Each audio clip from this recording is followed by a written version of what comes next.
Hey Ma, do you know what burst my bubble? What bursts your bubble, Andrew? Being a deep thinker in a society that glorifies shallow-minded and stupid people. What do you mean glorify shallow-minded? For example, there are so many people that mindlessly like entertainers like Justin Bieber, for example, and they don't see. I mean, do you ever feel like you look around to neighbors, people in the news, entertainers, and it's like so many people are stupid, and it's like it's kind of like a curse being a deep thinker and an intellectual. Why do you say that? Please speak up.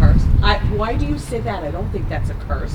Because you're filled with sadness when you observe all the injustices in society. Well, yes, I guess I do agree.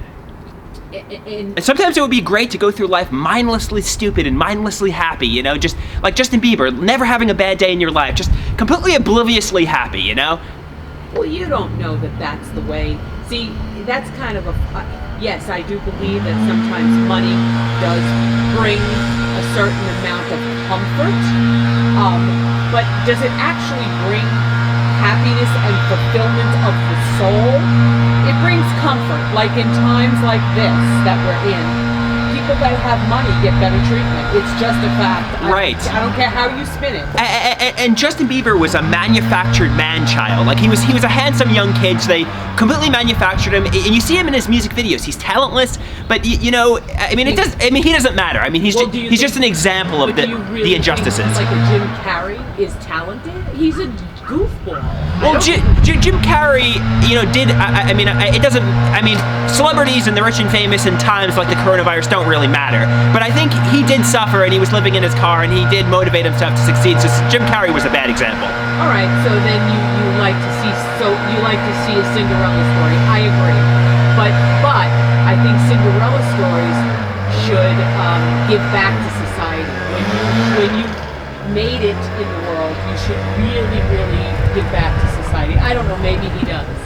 In many ways, I kind of find like I'm similar to Jim Carrey. I've suffered, and I do feel like I'm getting motivated to conquer the comedy and acting world with my performance art. And if I do get conquering the world of fame and performance art is very difficult. Many people try.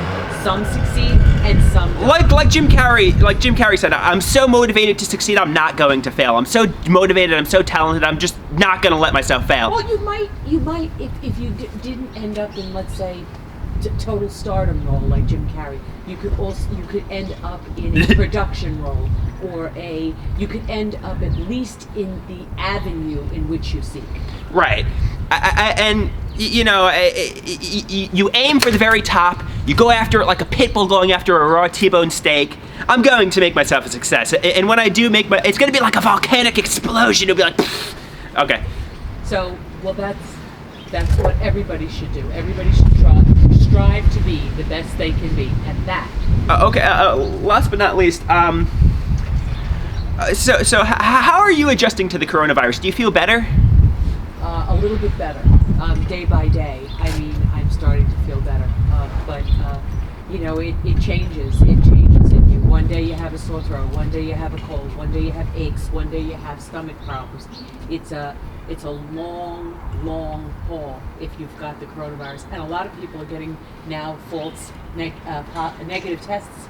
So people think they're negative, and they're going out there, and they're positive. Scary. And people are being told to go into the hospital even if they're sick and work.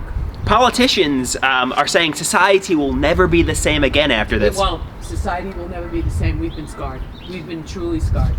And I'm taking walks around the neighborhood. Basically, my days are quarantined, socially isolated, and I'm taking walks around the neighborhood. There are so many people out walking nowadays, and I'm trying to avoid them like they have the plague. I know, but that's what it kind of is like the plague. Obviously, it's not. I mean, obviously, for somebody my age, it shouldn't be life-threatening. It shouldn't be life-threatening, but there are some rare cases. Right. But you still want to keep. And now they're saying they don't want people to go out in any kind of a situation without a mask.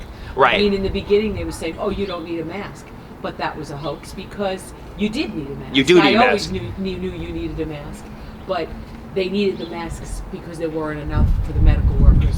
So it is such a horrible situation we're in. We will never be the same. We will never be the same again. And that's what That is what it is.